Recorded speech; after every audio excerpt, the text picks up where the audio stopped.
I was handing y'all your boy Rico from Street Scores, and the Washington Commanders just signed linebacker Nathan Gerry. Not exactly sure what the numbers are yet. I'll give y'all that update when it comes out with the exact numbers and for how long. I'm pretty sure it's a very cheap 1-year deal. There's no way it's more than that. And so of course we got to figure out, is he the answer at linebacker? Is he a potential starter, or is he just a depth piece with all of the guys that we've lost recently, with Drew White to a torn ACL, Tre Walker who retired and then unretired? But, I mean, he was an undrafted free agent in the first place anyway, so we're not even exactly sure if he's going to make the team, if he's really any strong competition. And him retiring and unretiring doesn't make me feel much better about it.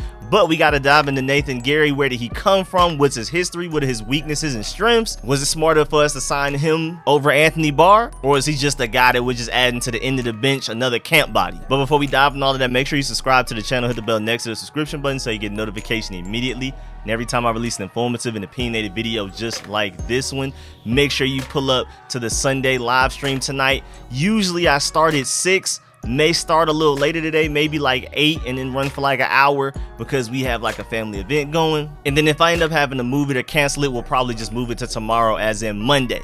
But make sure y'all know every Friday broadcast live stream where we talk about everything, and every Sunday call-in show where y'all can call in, ask whatever question you may have, or talk about the Commanders whatever way you want to. And without further ado, let's get it.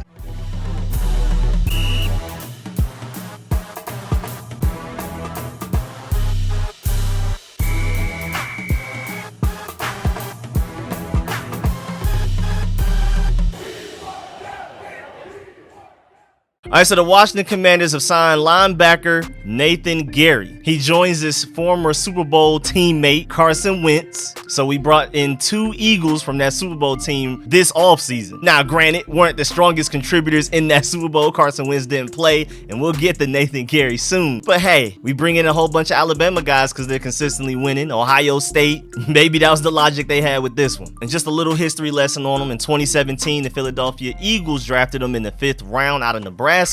He played 46 games in 4 years with 22 starts. Then he left for San Francisco and spent most of last year on the practice squad, and now he's with us. And also, for those of y'all that may not know, he was a safety in college and moved to linebacker, and he's had experience in both inside and outside. So at the very least, he should be pretty good depth because he can play pretty much any position in the linebacker group. How well? We'll dive into that, because you see on tape he can get to the quarterback, he can rush the passer. We've seen on tape that he can cover. I mean, anybody that's usually going from safety to linebacker, typically coverage is their strong suit, and you can definitely argue that that is probably his strongest skill set right now. But he also has shown that he can stuff the run. Again, he's played both outside and inside linebacker, pretty much every linebacker position you can think of, minus Sam, kinda. But if we're talking about Will and Mike, he's done it all. Again, to what level? Not exactly sure. And of course, let's just go ahead and get this out the way. This is the guy that had some, racist tweets back in 2011 and 2012. He was basically just saying the N-word like it was nothing. I mean, just letting a rip on Twitter. And so of course he later apologized once it resurfaced. Somebody's always gonna find a way to dig into your past and bring it up. So, let's just go ahead and get that out the way.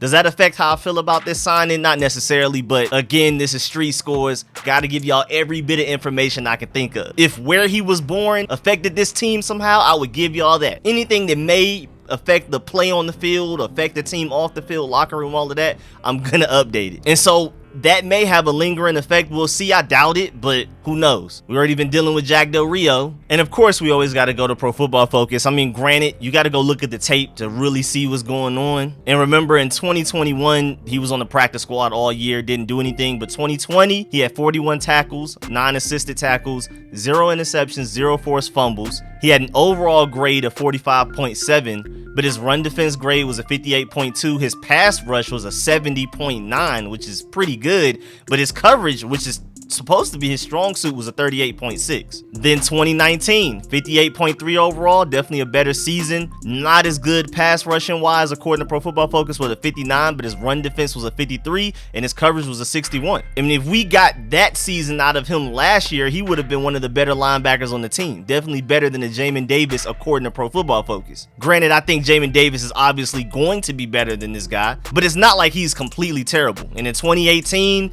he had a 51.8 grade overall. His run defense brought it down with a 44.7, but he had a 64 pass rush grade and a 62.3 coverage grade. This is a guy that's really interesting. He brings you coverage, he brings you pass rush, and he brings you some run defense. He's not elite at either, but he's one of those guys that no matter what you need him to do, he can at least do it fairly well. And I think obviously, other than pre-snap stuff, he's an upgrade over what we were getting from Jon Bostic. I think at the very least, he should be better than a Jon Bostic on the field. Again, Jon Bostic was literally on this team because he was one of the smartest players on the team. He was excellent pre-snap, but after the ball was hiked, it was just worst player on the field easily, even next to Jamin Davis at times, with as bad as Jamin Davis was last year at times. Jamin Davis flashed. I'm not trying to get on Jamin Davis too much because I'm one of those people that does not think he'll end up being a bust. I think he's going to end up showing people this year what he can truly do. But again, just to compare Nathan Gerry to somebody, I think at the very least he'll be better than Jon Bostic, which obviously to us fans doesn't say much, but I think it's something.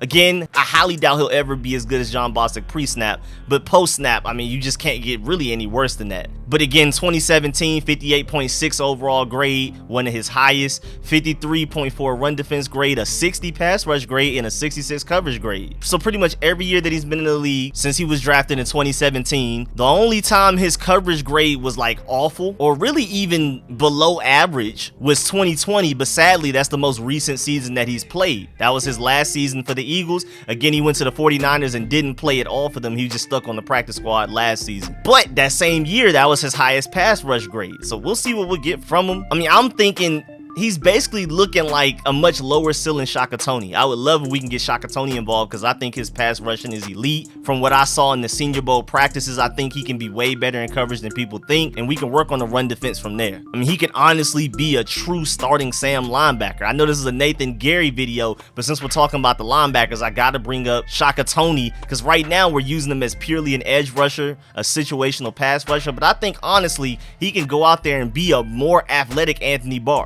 if we wanted him to. I don't know why we haven't necessarily tried it. He showed he can do it at the Senior Bowl, and ever since we've been here, I don't think I've ever seen him do coverage drills. The only time he may have done it was like the very beginning of like rookie mini camps the year we drafted him a couple of years ago. But yeah, like I said, man, I think at the end of the day, at the very least, he's good depth.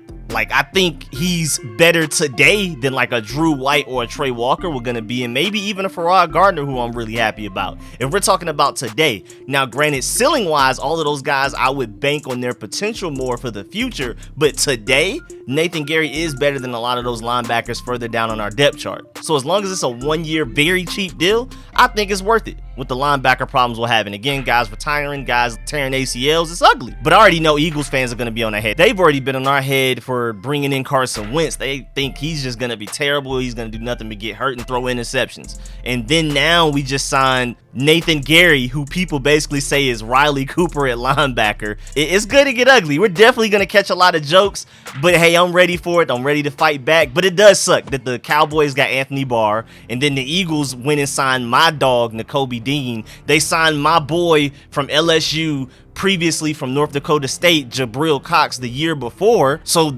the Eagles have two linebackers I'm really excited about, and I've been hearing really good things about Jabril Cox this offseason as well too, so I'm really sick about it. And just Anthony Barr wise, I would have preferred to sign Anthony Barr for Riley Cooper, even if he was more expensive, even coming off of the injuries that he's dealt with. I would have preferred Anthony Barr, being completely objective. But Anthony Barr seems more like a starter. Riley Cooper seems more like a depth piece, a situational guy. So I think they're banking on the fact that Jamin Davis is going to move forward in his development in a big way. Cole Holcomb's going to hold it down. And maybe they're higher on David Mayo and Khaleke Hudson than I am, at least. I think they didn't go for Anthony Barr because maybe Anthony Barr probably wanted more money. Maybe he wanted to start. Maybe that was like one of the things that he made sure was known when talking to different teams, including us. And maybe they want to go ahead and let Jamin Davis step out and ball out, even though it doesn't look like it, because David Mayo's getting a lot of the first team snaps and practices. So I'm really unsure what messages the Commanders are sending right now. I'm trying to make sense of it. I'm trying to rationalize it and put it in a positive light, trying to be as optimistic as possible, and that's all I can come up with. He's a solid depth signing, and the reason we got him over Anthony Barr is because maybe Anthony Barr wanted to start. But hey, if Anthony Barr wanted to start, let him start. As long as he's recovered fully from the injuries that he was dealing with last year, he would be one of the best linebackers we've had on this team in years. I think even today. I know a lot of people are worried about his injuries. I'm not as worried as other people, and I feel like at the very worst,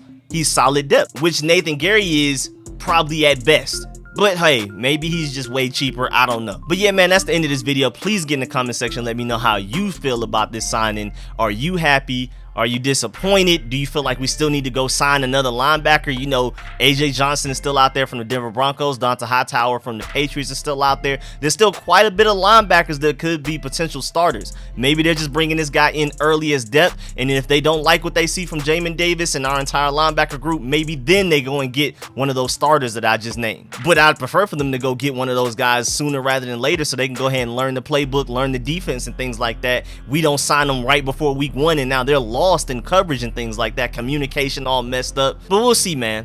But yeah, man, definitely get in the comment section. Let me know how you feel about everything. Please leave a like on this video if you liked it and if you learned anything. And as always, I appreciate all the support, man. Shouts out to all of my sponsors, especially my Pro Bowl sponsors whose name you see scrolling on the screen right now. I'll catch y'all later. I'm out.